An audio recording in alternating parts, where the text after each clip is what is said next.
eso le bendecimos, por eso exaltamos su nombre, porque Él ha sido precioso, porque Él ha sido grande, porque en Él nosotros tenemos confianza y esperanza. Nehemías capítulo 8 versos 13 al 18 estaremos leyendo para el sermón de esta tarde, y con esto terminamos este sermón, este capítulo, y comenzamos con el capítulo 9 de este domingo que viene en 8, o de hoy en 15, ya que el próximo domingo estaremos tocando otra parte de las escrituras para cambiar un poquito el tema, pero de hoy en 15 estaremos retomando el capítulo 9 de este libro maravilloso, y estaremos yendo capítulo por capítulo hasta llegar al capítulo 13, que es el último del libro de Nehemías. La palabra del Señor la leemos y dice: al día siguiente se reunieron los cabezas de la familia de todo el pueblo, sacerdotes y levitas, a Esdras el escriba, para entender las palabras de la ley. Y hallaron escrito en la ley que Jehová había mandado por mano de Moisés que habitasen los hijos de Israel en tabernáculos, en la fiesta solemne del mes séptimo, y que hiciesen saber y pasar pregón por todas sus ciudades y por todo Jerusalén, diciendo: salid al monte y traed ramas de olivo silvestre, de arrayán, de palmeras y de todo árbol frondoso, para hacer tabernáculos, como está escrito. Salió pues el pueblo y trajeron ramas, e hicieron tabernáculos cada uno sobre su terrado, en sus patios, en los patios de las casas, desde la casa de Dios, y en la plaza de las puertas de las aguas, y en la plaza de la puerta de Efraín. Y toda la congregación que volvió de la cautividad hizo tabernáculos, y en tabernáculos habitó, porque desde los días de Josué, hijo de Nun, hasta aquel día, no habían hecho así los hijos de Israel. Y hubo alegría muy grande, y leyó Esdras en el libro de la ley de Dios cada día, desde el primer día hasta el último día. E hicieron la fiesta solemne por 7 días, y el 8º día fue de solemne asamblea, según el rito. Amados hermanos y hermanas en el Señor, estamos viviendo tiempos muy complicados, donde se carece de la palabra de Dios, donde la predicación hoy se ha hecho simplista y a veces hasta un tanto liberal. Pero hemos encontrado en estas palabras, en estos versículos, hemos encontrado muchas cosas importantes que yo quiero compartir con ustedes. Ahora, vamos a hablar de hacer sobre el tema un llamado a celebrar fiesta a Dios. Ese es el tema en el que vamos a estar meditando. Sin embargo, tenemos que pensar también por qué Dios nos llama a esto. ¿Por qué nos llama a hacer fiesta? ¿Y qué significa esto de hacer fiesta? Pues déjeme decirle que para mí todos los días son días de fiesta. ¿Por qué? Porque celebramos la gracia de Dios. Y la gracia de Dios está con nosotros todos los días. La gracia de Dios no es un asunto que la tenemos hoy y mañana la perdemos. La gracia de Dios está con nosotros, cuidándonos, protegiéndonos, ayudándonos para seguir caminando. ¿Qué es lo primero que viene a su mente cuando escucha la palabra fiesta? Ir a una fiesta. ¿Qué es lo primero que viene a su mente? ¿Acaso se piensa en bebidas alcohólicas, parranda, algarabía, ruido, etcétera? ¿Qué viene a su mente? Tal vez olvidarse de todos los problemas que tiene. Normalmente cuando se piensa en fiesta, y según los que les he dicho, lo que les he enumerado, se piensa en una fiesta pagana, en una fiesta que no es cristiana. Y en verdad así se describe una fiesta que no es cristiana. Pero en Dios no es así. Todas las festividades, que son más o menos 7 festividades las que tenía Israel en todo el año, eran demandadas primeramente por la santa palabra de Dios. Alguien podría decir, pero entonces, ¿y por qué hacer fiesta? ¿Por qué hacen fiesta los cristianos? Y es una buena pregunta. ¿Por qué hacemos fiesta? ¿A quién hacemos fiesta? ¿Para qué hacemos fiesta? Pues es una respuesta con diferentes, es una pregunta con diferentes respuestas, dependiendo del contexto y dependiendo de la persona. Pero yo le puedo decir en esta hora que las fiestas que Dios pedía no eran fiestas para el pueblo, sino que eran fiestas solemnes. Por eso se le llamaba la fiesta solemne, la santa convocación, la fiesta para Dios. No era cualquier fiesta. Las fiestas que las Escrituras piden son fiestas que tienen que ver para Dios, no para nosotros. Dios no se relaciona para nada con aquellos que no son hijos suyos. No. Dios no se puede relacionar. Pero sí lo hace tanto como la iglesia del Antiguo Testamento como la iglesia del Nuevo Testamento se relaciona para llamarnos a su pacto. Todos los días en Dios son para que el pueblo del pacto, todos los días en Dios son para que el pueblo del pacto se regocije, se goce en la obra que Dios ha hecho en su corazón.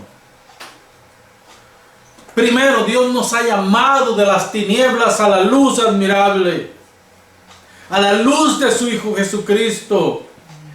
Y por eso celebramos la gracia de Dios. La fiesta que la iglesia del Antiguo Testamento celebraba estaban cargadas de simbolismos y demostraban en este simbolismo el cuidado, protección y amor de Dios para con ellos. Esta fiesta no se celebraban solamente para tener un día de algarabía. Estas apuntaban a una obra especial, la obra del Mesías. Pero no solamente la obra del Mesías, sino la obra de la cruz. No era solamente el libertador que iba a venir para libertar al pueblo de la opresión del pecado, de la opresión de los pueblos, sino que Él lo venía a liberar de todo lo que oprimía al cristiano. La razón de por qué la iglesia debe estar contenta todo el tiempo es Cristo. Además, la iglesia esperaba con gozo. Hoy la iglesia esperamos con gozo el gran día glorioso en el Señor, el gran día final. Pero no solamente esperamos el gran día final, sino que la última gran fiesta que celebraremos es la gran fiesta de las bodas del Cordero, donde todos los santos pasarán de ser la novia del Cordero para ser la esposa del Cordero. Así que la iglesia se goza, pero no se trata solamente de celebrar una fiesta, se trata de regocijarnos en el Señor por su gracia inmerecida. Hermanos amados, Dios nos ha abierto una luz de reconciliación y fe en la obra de la cruz. Y esta es razón de sobra para estar contentos, para estar alegres. Así que cada vez que se celebra fiesta, Jehová se celebra siempre la bendición de Dios para nuestra vida, que nos fue otorgada como don. Ninguno de nosotros hizo nada para adquirirla. Esto es algo que viene de la misma presencia de Dios para nosotros. En estos versículos vamos a estar viendo dos cosas importantes. Yo lo he dividido en dos principios importantes. instrucciones para celebrar la fiesta y la obediencia del pueblo para llevar a cabo en esta fiesta. Así de que debemos meditar en la importancia de mantener el cuidado de la observancia de la ley, pero también de cumplir la ley. Estas son las cosas más importantes. Dios instituyó 3 fiestas principales para Israel. La primera fiesta que Dios instituyó es la Pascua. La Pascua que se celebró por primera vez, aunque no de forma formal, sino más bien de forma formal, se celebró ya cuando Dios introdujo al pueblo de Israel en la tierra de Canaán, pero de forma informal se celebró la primera vez el día cuando Dios sacrificó a todos los primogénitos en Egipto. Recuérdese que Dios le dijo al pueblo que preparara panes sin levadura y que mataran un cordero y que su sangre la rociaran en los dinteles de las puertas, para que el ángel de la muerte, al ver la sangre del cordero, pasara del arco. Esta fue la primera vez de forma informal que se celebra la Pascua. Cuando Josué entra a Canaán y prácticamente conquistan la tierra, se celebra formalmente la Pascua, una gran fiesta. Y la Pascua también significa el primer día del año judío. Así es como está estipulado. Luego tenemos Pentecostés. La fiesta de Pentecostés era una fiesta muy importante para la cultura judía. De hecho, es en la fiesta de Pentecostés donde hay miles de judíos reunidos y donde Pedro predica su primer sermón después de que el Espíritu Santo es derramado sobre todo el pueblo, así como lo había profetizado el profeta Joel en el capítulo 2, verso 28. Esta es la fiesta del Pentecostés, pero la fiesta de los tabernáculos era la fiesta al final del año. También está muy conectada con la fiesta de las trompetas y la fiesta de las cosechas, esta fiesta. Pero eran fiestas consecutivas, pero separadas a la vez. Entonces, tenemos la fiesta de las trompetas, Números capítulo 29, y tenemos la fiesta del Purim, que esta fiesta del Purim es la fiesta que se celebró mientras estaba prácticamente Esther, fue la primera que por orden de Dios y Mardoqueo llevaron a cabo esta gran celebración cuando Dios liberó al pueblo de Israel de las manos de Naamán, que quería prácticamente acabar con la vida del pueblo. Entonces, por eso se celebra la fiesta del Purim como una fiesta de liberación, una fiesta de gran liberación, donde Dios ha liberado al pueblo del pacto de la muerte. Y después tenemos la fiesta de la dedicación. La fiesta de la dedicación es una fiesta que comienza en el tiempo intertestamentario, es decir, entre Malaquías y Mateo. En estos más o menos 400 años después de que los grecos fueron cayendo y decayendo, hubo un señor que se llamó Antíoco Epifanes, que profanó prácticamente el altar de Dios, matando una cerda en el altar, y tiempo después los macabeos, una guerrilla prácticamente judía, echaron de ahí a Antíoco Epifanes, y fue de esta forma como Judas Macabeo, que era sacerdote, prácticamente purificó el templo e hicieron esta fiesta de dedicación por la purificación del templo. Luego tenemos la fiesta de las primicias. La fiesta de las primicias era prácticamente que se traía los primeros frutos de la tierra. Lo primero que un agricultor en Israel colectaba, pues lo llevaba al altar de Dios para ser santificado, y de esta manera Dios también le daba al pueblo bendición durante todo el año. En la fiesta de las primicias no era solamente para el agricultor, sino también para aquellos que cuidaban ganado. Tenían que llevar el primer animal que rompía matriz tenía que ser llevado. Esto también había un simbolismo de parte de el ser humano.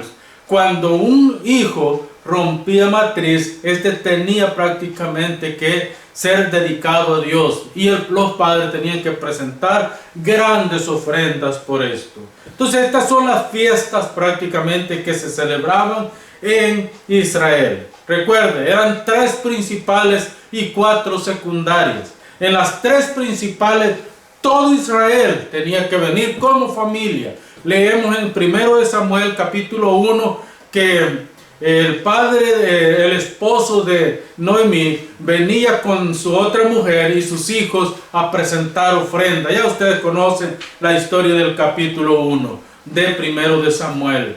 Todo esto significa que la familia tenía que ir y presentar ofrenda delante de Dios como tal. Entonces, estas eran las 7 fiestas que se podían entender en este tiempo.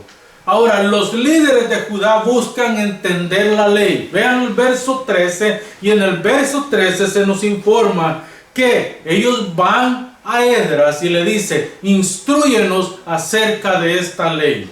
Recuérdese que ya hablamos en los sermones pasados de que el pueblo de alguna manera estaba asustado por lo que ellos habían vivido. Sabían que Dios los había llevado cautivos por causa del pecado de los padres, pero sabían que si ellos seguían pecando, también Dios los llevaría cautivos a alguna otra ciudad. Entonces, cuando el verbo que encontramos en este versículo dice: se reunieron, podemos encontrar que los líderes de Judá fueron a Esdras para hacerle petición de que le explicara de forma muy personalizada. No estamos hablando aquí de todos los cabezas de familia, sino personas seleccionadas que fueron prácticamente, tal vez, personas con dones especiales. Fueron a Esdras para que Esdras les explicara y para que ellos a su vez pudieran pasar esta información al pueblo. Recuérdense que cuando hablamos de la educación judía comenzaba en casa. Eran los padres los responsables por enseñarle a sus hijos. Y luego estaban ya cuando el hijo tenía cierta edad, pues eran enviados prácticamente a las escuelas rabínicas, donde ya se les enseñaba cosas más profundas acerca de la ley. En esto, hermanos, es muy importante que nos detengamos a meditar algo. ¿Qué está haciendo la familia para enseñar a sus hijos hoy en día? Los hijos de los padres, especialmente los creyentes, han perdido reverencia al culto. Han perdido reverencia a Dios, han perdido reverencia por los ancianos, han perdido reverencia por las demás personas. La razón principal es porque hemos descargado esta responsabilidad en el Estado, en la educación del Estado, cuando el Estado secular solamente puede enseñar teoría y no práctica, valores cívicos pero no valores morales.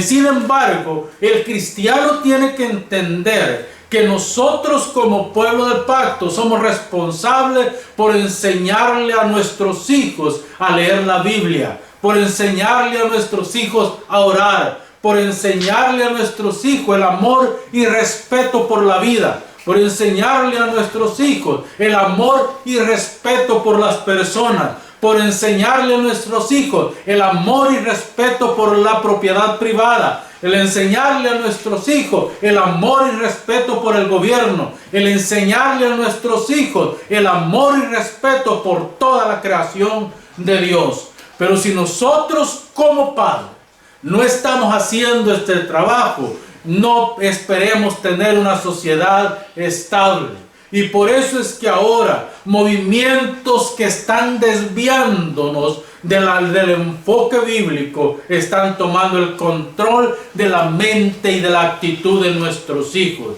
porque no tienen valores cristianos establecidos ni tienen valores morales establecidos.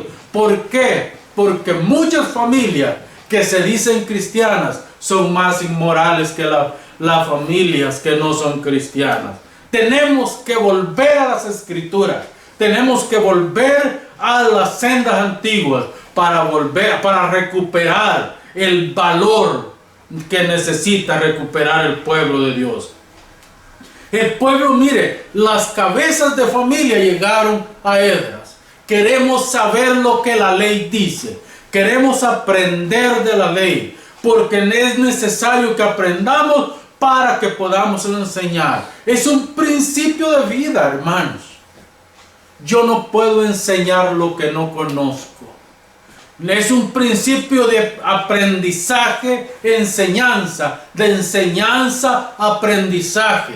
Es un principio relacional también. Si a mí no me enseñan cómo relacionarme, yo no puedo relacionarme con nadie. Necesitamos tomar el control. De otra manera, estamos perdidos, queridos hermanos. Entonces el pueblo viene. Los líderes de Israel, los líderes de Judá, los cabezas de familia, vienen a Esdras. Enséñanos a entender la ley. ¿Qué dice la ley acerca de la fiesta? ¿Qué tenemos que hacer para que la fiesta sea una verdadera adoración a Dios y no un simple ritual? Ese es el problema que tenemos hoy. Muchos cristianos van a la iglesia como costumbre. Vamos a la iglesia, rezamos un Ave María. Somos más católicos que los católicos a veces, hermanos. Vamos a la iglesia, nos confesamos y regresamos a casa y seguimos pecando durante la semana, deliberadamente.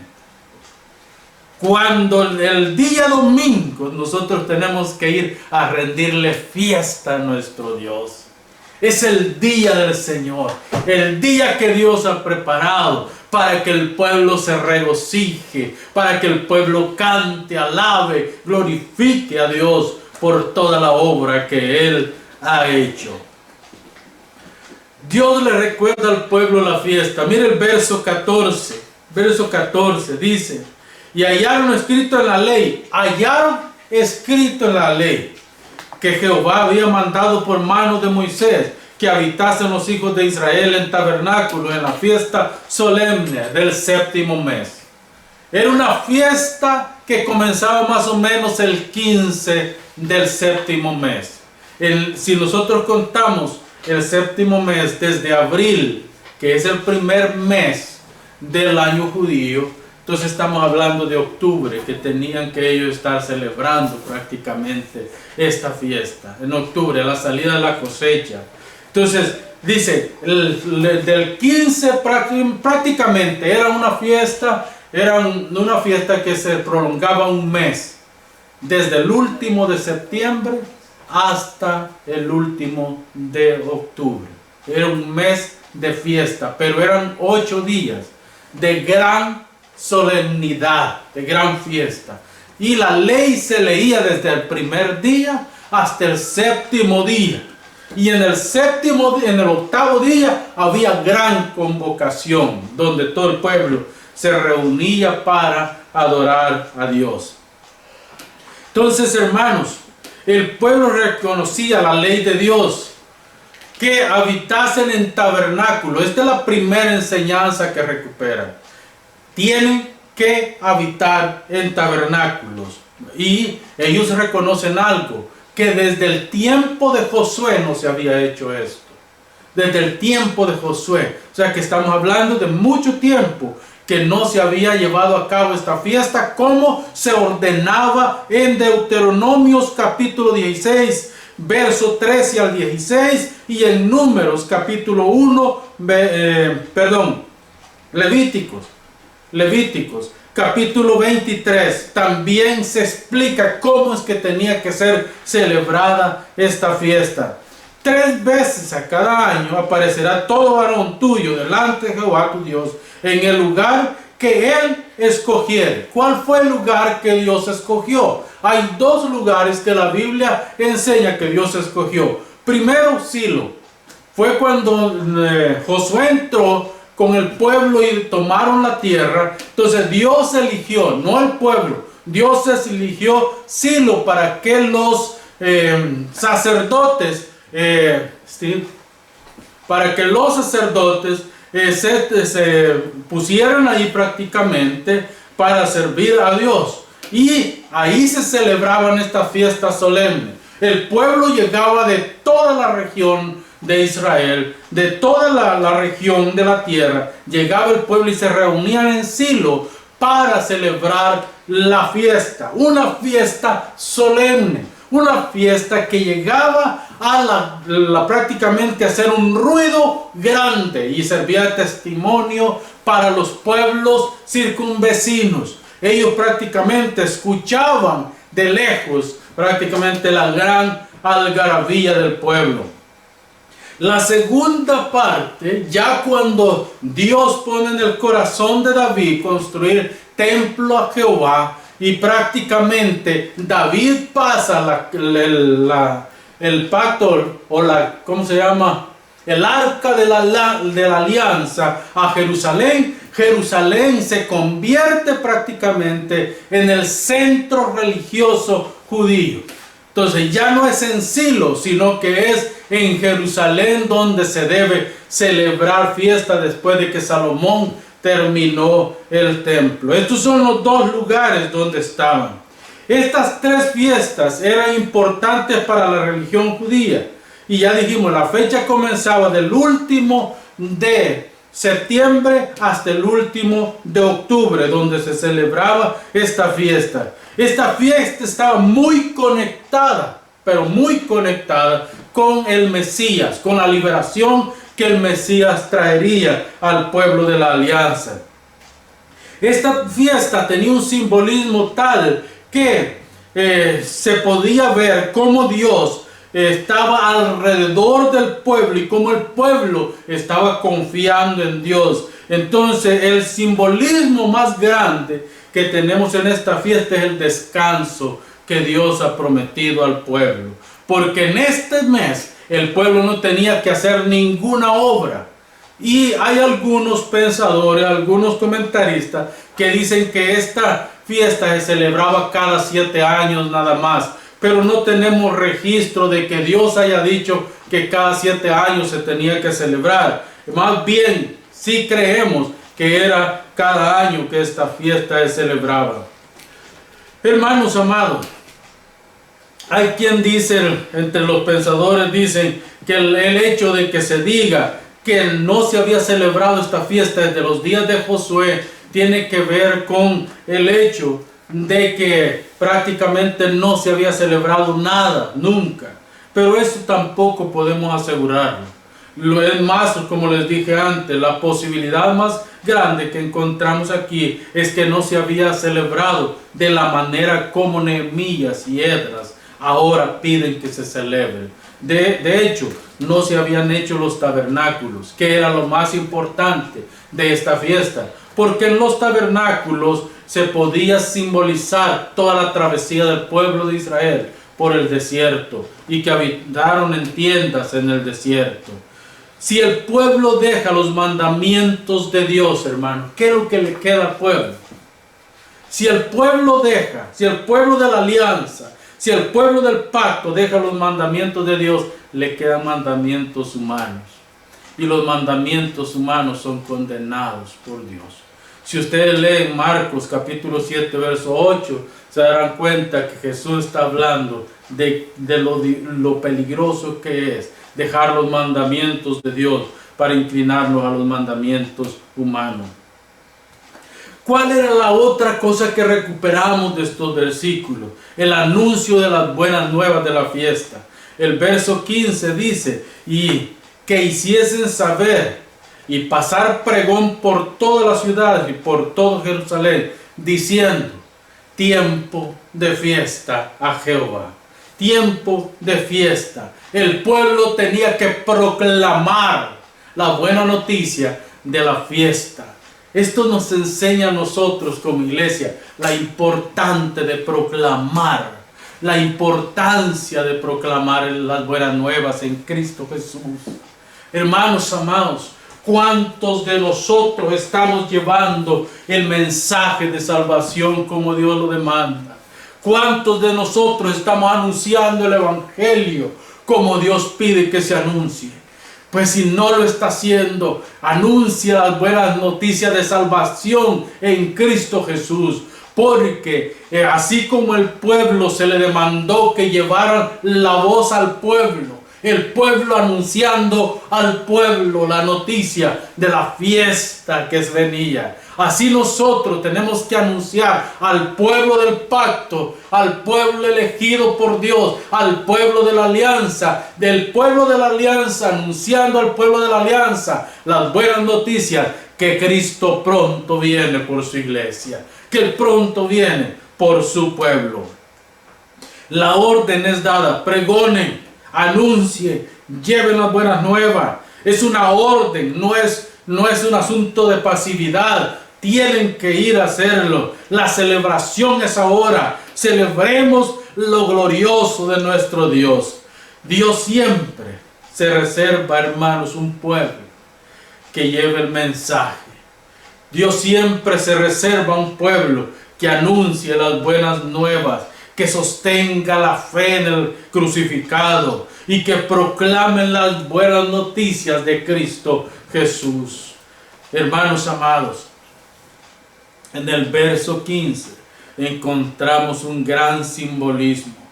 Cuando se deja a un lado el simbolismo detrás del mensaje, menospreciamos todo el contexto en el que el mensaje fue escrito.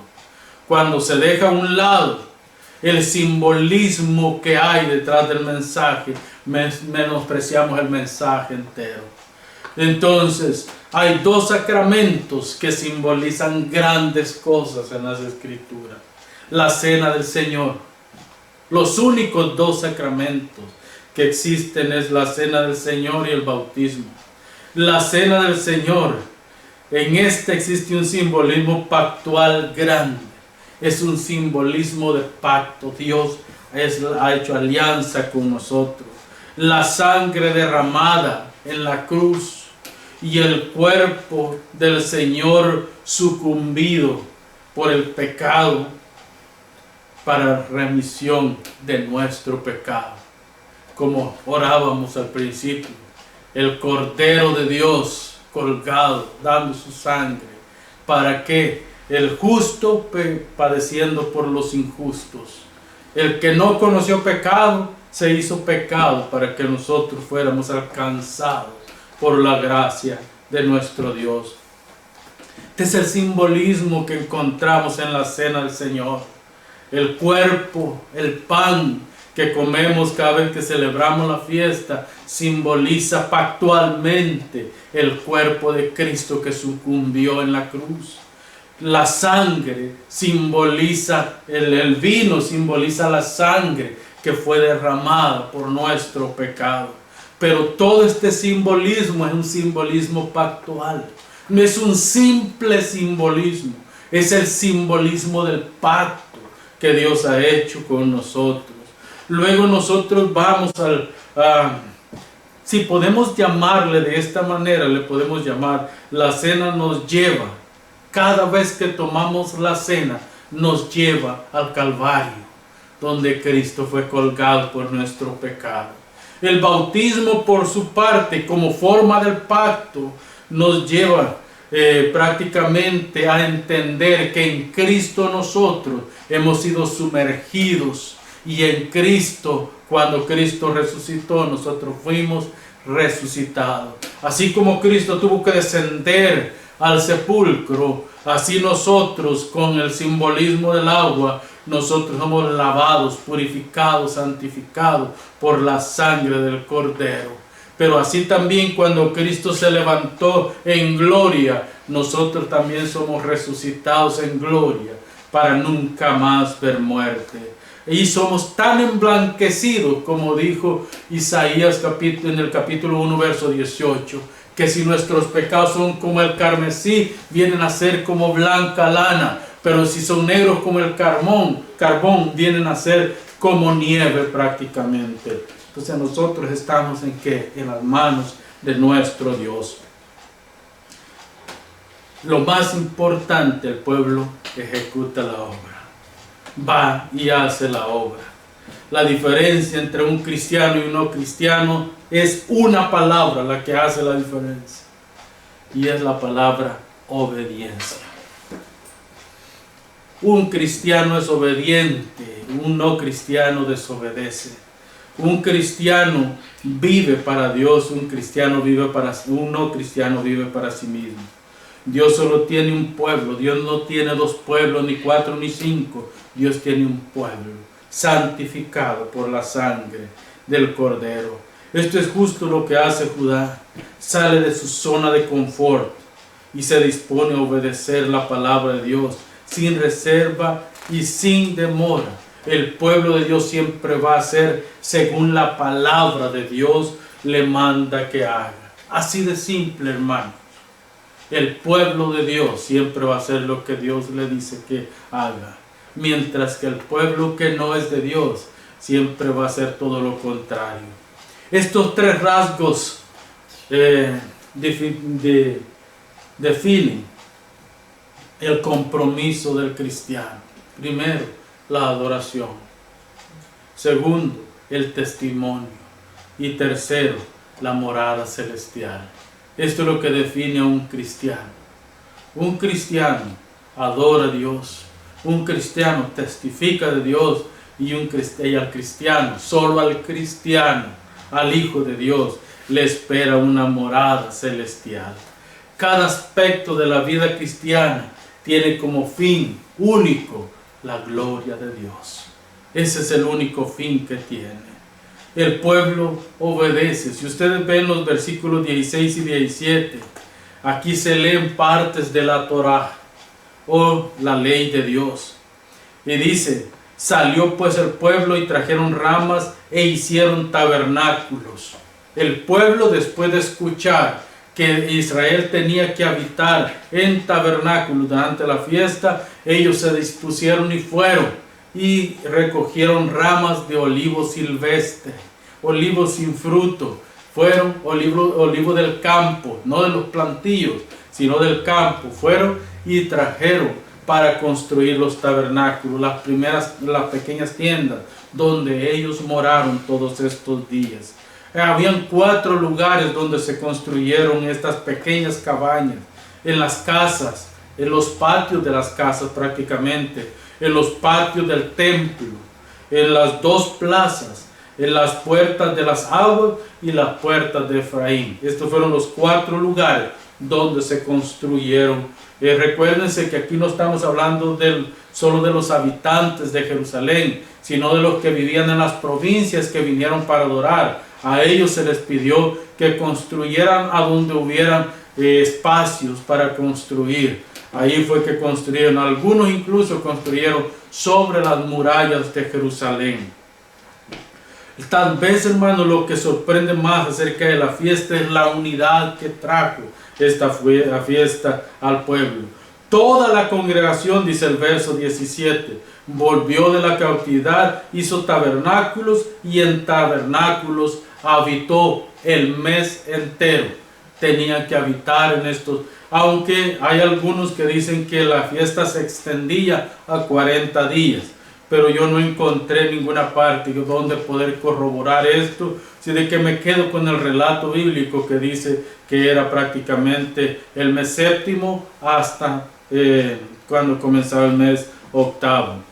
Entonces, tal vez este es lo que sorprende más en este caso.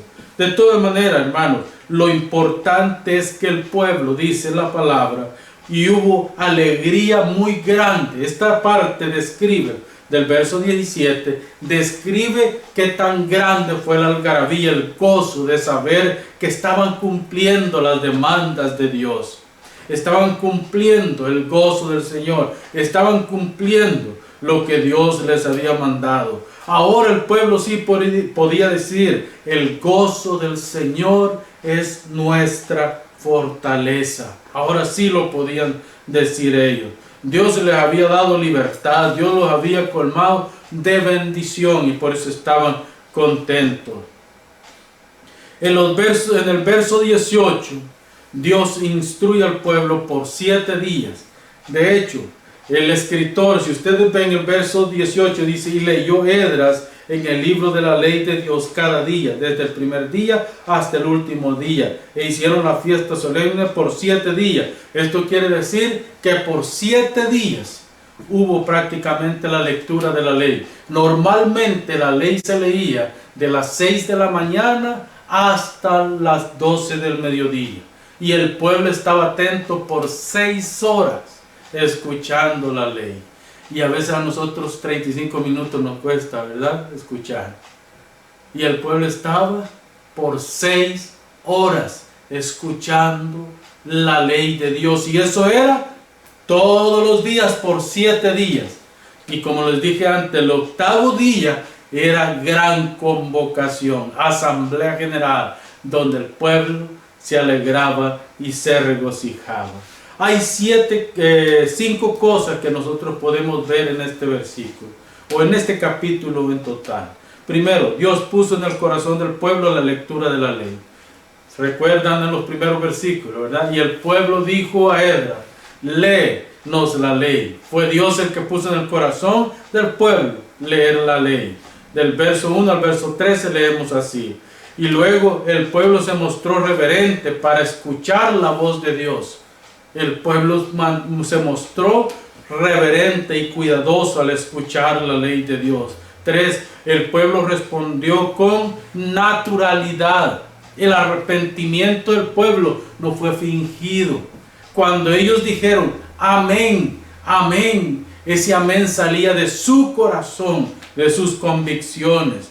Ellos escuchaban la ley y en su interior hubo una transformación. Y 4, la tristeza del pueblo no fue fingida. Era una tristeza genuina. Cuando leyeron la ley y se dieron cuenta de la ley, entendieron que habían pecado delante de Dios, y eso los derrumbó interiormente. La restauración espiritual comienza para el pueblo del pacto. Y 5 y último, el pueblo se alegró en gran manera cuando experimentó no solamente la parte teórica, sino la parte práctica. Es el perdón de Dios. Cuando el pueblo experimentó el perdón de Dios, no les quedó más que rendirse en completa adoración delante de Dios. Hermanos, yo quiero terminar con esto.